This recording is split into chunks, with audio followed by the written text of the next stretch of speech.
right now. Chief. At approximately 6:45 this evening in the area of 5th and D Street, Davis police officer Natalie Corona responded to a triple car accident. During the investigation of the accident, shots were fired.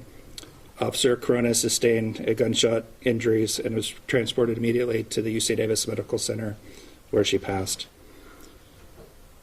Despite the life-saving efforts that were provided by firefighters who were immediately adjacent, because the primary fire station is right near where this happened, they weren't able to save her.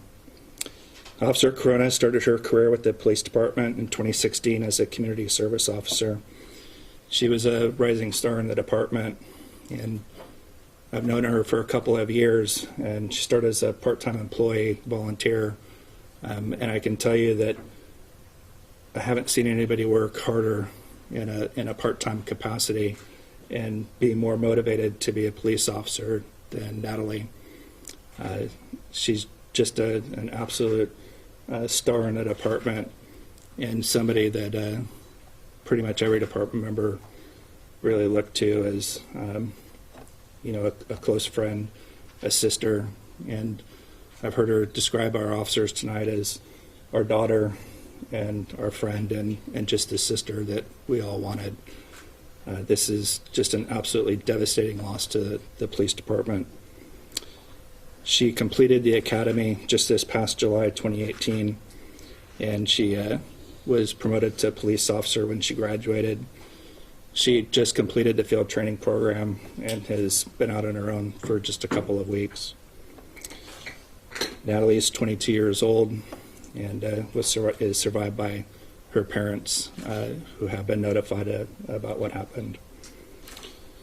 The case is currently under investigation, and there's an active investigation going on.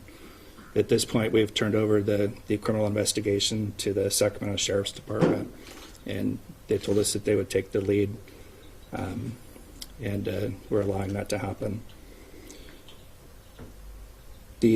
Right now, our search is primarily focused on a location near 5th and E Street, and I think you're already aware of that. I'm actually awaiting to hear what the status of the investigation is, and may have more information in the coming minutes about what's going on, and we'll try to keep you informed. With me up here are our elected city council members and mayor, the city manager and the assistant city manager, and a member of the board of supervisors. And the mayor is going to take a couple of moments to speak to all of you as well. Once again, you're watching us on Facebook and CBS13.com. Here's the mayor of Davis speaking about this tragic loss. I would like to express on behalf of the city our deepest condolences to the family of the slain officer. And I would also like to express our thanks for the brave men and women who day in and day out work to protect our city. Thank you.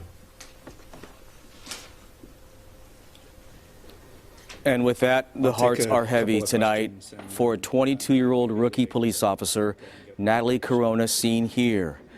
This picture to your right involves her father, who also was a law enforcement officer, Merced Corona, who worked for years for the Colusa County Sheriff's Office, a well-respected and well-known member of the law enforcement community.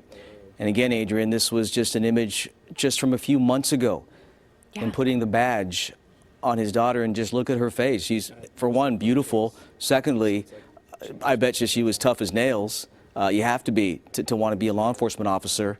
And again, so tragic and so sad. Her father there just a few months ago, now having to say goodbye to his little girl. Yeah, graduated from the academy in July of 2018, just recently finished up the training program. You heard the police chief there say she'd only been on the job on her own out in the field a couple of weeks. Just absolutely devastating. Let's go back out to our Steve Large right now. He is alive at the scene in downtown Davis, where investigators have zeroed in on the suspect involved in this shooting, this now deadly shooting at this home in downtown Davis. Any other movement that you are seeing there, Steve? Yeah, and I've just been listening into that press conference and the announcement, an absolutely tragic update. And these officers out here obviously know that. I'm sure that word was spread amongst the staff here before it was given out to the public. And they are working on getting this suspect, locating him inside this home. They believe he's there. We have not seen any movement during that press conference. That robot that we've been centered on with our camera here has not moved outside the door. So that's where things stand here, where they have a suspect they believe in this officer-involved shooting, the fatal officer-involved shooting now, cornered.